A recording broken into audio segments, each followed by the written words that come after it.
What's up, all my movie loving maniacs? This your boy Thankful B of the Lassiter Factor. Last week I celebrated making it to 600 followers. Again, thank y'all so much. I love and appreciate y'all.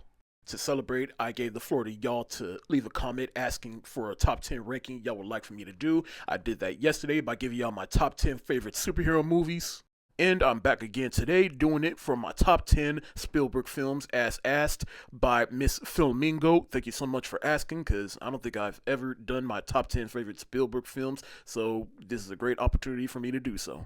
Now, you don't need me to tell you about Steven Spielberg. I mean, his legacy as a filmmaker is solidified. He's made some of my favorite movies of all time, and he's definitely someone I love and admire as a filmmaker.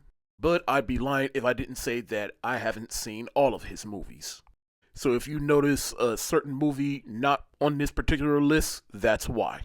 Now, I'm not going to list all the movies of his that I haven't seen because it's quite a long list, but here is a short list of at least his important ones that I have not seen yet. And if there's a movie from this particular list that you'd like for me to watch and review, please leave it in the comment section below.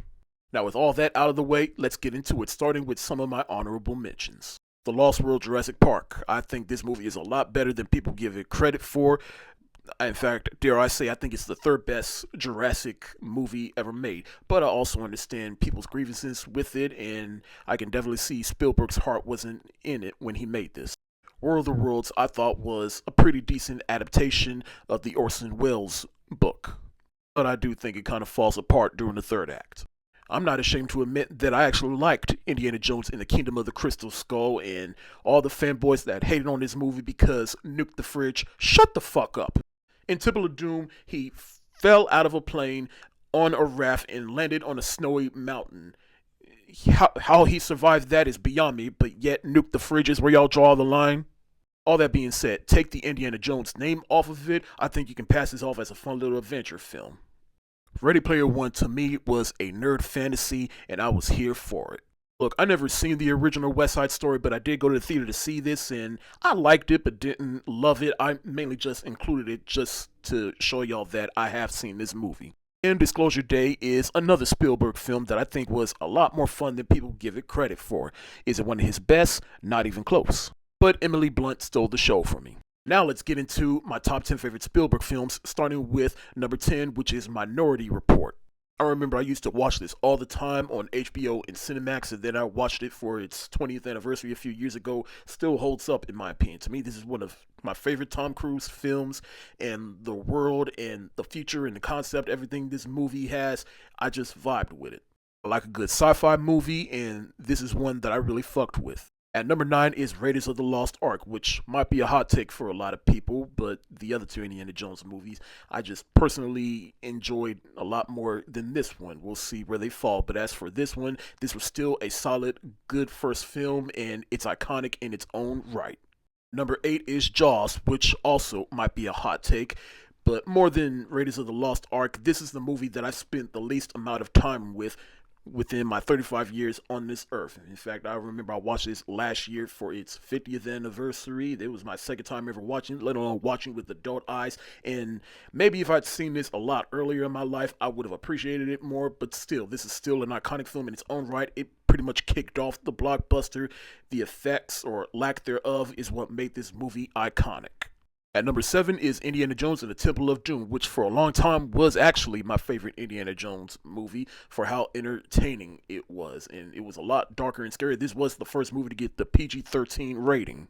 I'll explain more about how I feel about this movie later once I get to The Last Crusade, but to me, The Temple of Doom is still one of the more entertaining Indiana Jones films, in my opinion. At number 6 is The Fabelmans, which is the unofficial biographical film about Steven Spielberg, and as a filmmaker and as a fan of Spielberg, this movie just worked. To me, this movie wasn't just a love letter to Steven Spielberg, it was just a love letter to movie lovers and filmmaking in general. At number 5 is Indiana Jones and the Last Crusade, which for a long time wasn't my favorite, but as I've grown as an adult, turns out this is the one I love the most, and it's mainly because of the relationship between Indiana Jones and his father, played by the late Sean Connery. I just love the two of them together at the end where he was like, "Let it go, Indiana, let it go."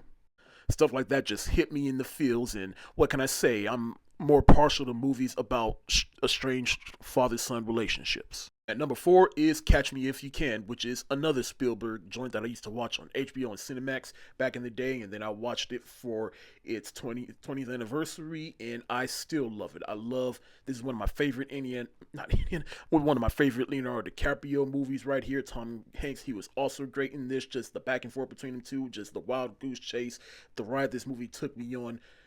I just loved it.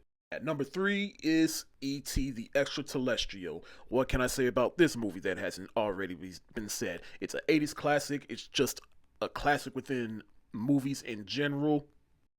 This movie was the blueprint for a lot of various things.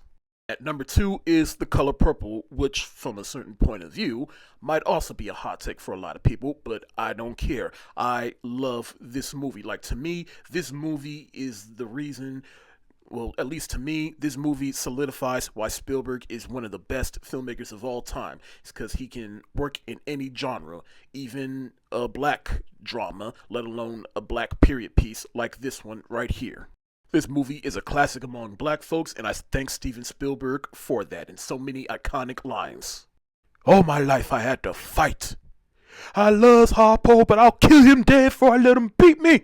But at number 1 is Jurassic Park, the original one. Yeah, again, what can I say about this movie that hasn't already been said? It's a 90s classic. It's a classic among film fans. It's definitely one of Spielberg's best, in my opinion. It was revolutionary. It was game-changing. I love a good movie about dinosaurs. Rest in peace, Sam Neill. Iconic moments, iconic lines, and iconic effects. Just, god damn, this is such a good movie. So that is my top 10 Spielberg movies. Here's a quick recap. You can check it out. It's on my Letterboxd. Thank y'all so much for watching. Do you agree with this ranking? Do you disagree? What are your top 10 favorite Spielberg films? Let me know in the comment section below. This your boy, Bankful B of the Lassiter Factor. Stay safe. Wash your hands. Peace.